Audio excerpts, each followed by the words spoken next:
I really deeply feel that conservation just can't wait for lots of reasons, but it really helps make land more affordable to young and beginning farmers in the state of Vermont. Conservation can't wait because all Vermonters need healthy, nutritious food, and all the better that is locally grown. I think conservation can't wait because as a business here in Vermont, with Vermont in our name, the Vermont Country Store, we're certainly a tourist destination and see thousands of visitors come through the front door of our store every year. And it's the place that people are coming to visit as much as it is our business. Conservation can't wait because our economy depends on it. Our culture depends on it. The landscape is our patrimony as well as our future. Conservation can't wait because if you think about the different employment sectors in Vermont, keeping jobs in the woods, keeping a wood supply going to processors and mills are critical to the economy. Once a farm goes out and a house goes up, it's over. There's probably not going to be a second chance. The second chance to conserve that land is take the house down, and that's very unlikely. So that would be one of the downsides to saying no, we can do it 5 years from now, because once you lose it, you can't get it back. Conservation is the heart of what Vermont is. It is our land and our landscape that makes us unique in America. We cannot wait on conservation. We must continue to persevere in good times and bad. I would say the primary reason conservation can't wait is because of the link to everything we're trying to accomplish in our state from an affordability perspective and from a perspective of building a really strong, sustainable Vermont economy. We attract people from all over the country to come to our technology services business in South Burlington. And open landscape in Vermont is part of the brand that attracts them here, pulls them in. They love to see open fields. It's what brought them to Vermont, and it gets them to stay here. And they don't want to leave once they get here. And that's good for our business, very good for our business. We get the best people that way. Conservation can't wait because it's also really linked to significant renewable energy projects that are community-based, that are meaningful, that are on-site and on the farm. There's nothing more important economically than getting right our relationship with the land around us. Vermont can provide us with the food that we need and the energy that we need, and conservation is absolutely key to making that happen. It's what drives the possibility of an energy and food future for Vermont. As a young farmer, I couldn't imagine doing what we've done anywhere else. We have a very unique, special opportunity in Vermont. We have people that care about farming, really care about farming, care about where their food comes from, and care about businesses in their local community. I think people like myself that have lived here their whole lives, worry about the farming going out and development coming in and changing the landscape, literally changing the landscape. To me, there was a major concern that our land would at some point be developed, and I never wanted that to happen. I think 6 generations is a lot of generations, but I think that there could be more generations of Darbys farming there. We had 2 choices. We had to quit farming before we lost any more money, or we had to sell a fair amount of good building lots on our farm.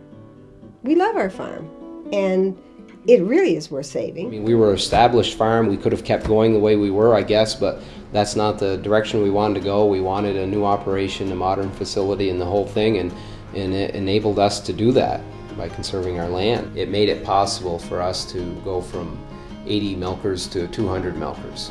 With us conserving our land, it gave us an opportunity to diversify a little bit more and actually purchase adjoining land to this farm that helped us expand our sugaring operation. I guess I feel really proud, mostly, that we're able to be a part of this program that's helping to save farmland in Vermont and to keep it viable.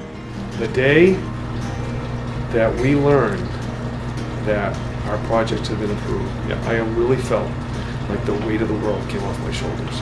Because the last thing I ever wanted to do was to ever have to sell any of this land. Our feelings run really deep about our farm here, and a lot of other people feel very strongly about their own place. And to us, it was just a wonderful feeling to know that this land will always stay like it is. There's a direct line for us between conservation and the people that we're trying to serve. With conserved farmland, we can grow high-quality produce. We can increase the nutritional value of food in the charitable food system. We can also save money. I mean, it's efficient for us to source food locally. We distribute over 6 million pounds of food a year to the state, and up to 1 million pounds of that is now going to be produce, and a lot of that coming from Vermont, from conserved land. If we have a loss of the natural landscape, if we have a loss of ag land and forest land, that equates to loss of resources, whether it's food or fuel. I think that conservation can't wait because of the fragility of the forests. Vermont has been reforested over the last century. We're now mostly forested again. Our wildlife has come back, but without some attempt to keep the forest unfragmented, our wildlife and also our forest health could plummet very, very quickly, especially stressed by climate change. If you look at the last 10 years of ownership of forests in Vermont, with the exception of the great success that some of the larger tracts that have been conserved, the lion's share of the smaller properties have become even smaller through subdivision, fragmentation, sale of road frontage. And what that means is they may no longer be viable as units for harvesting. It won't make economic sense to do a timber sale on just a couple of dozen acres. And that's a pattern that we've seen happen, and it'll continue to happen absent conservation investments. And so we're really trying to conserve sustainable, vital systems of several different kinds. Forest systems, biological systems, social systems, economic systems. Conservation can't wait because the environment keeps changing. Change doesn't wait, and development doesn't wait. Conservation can't wait because the opportunity presents itself now, next year, the year after, and you have to be ready to take advantage of it when somebody wants to conserve their land. Conservation can't wait because the most important thing that we've got to do in Vermont is preserve the possibility of building the future here. We need to maintain our farming base here in the Northeast, in that we have a tremendous population that's close by with the big cities, and they need fluid milk, and it's really difficult to truck fluid milk very far and maintain its quality, so there certainly is a need. Then you have to look at how do the dairy farms contribute to the local economy. I mean, I think it's big.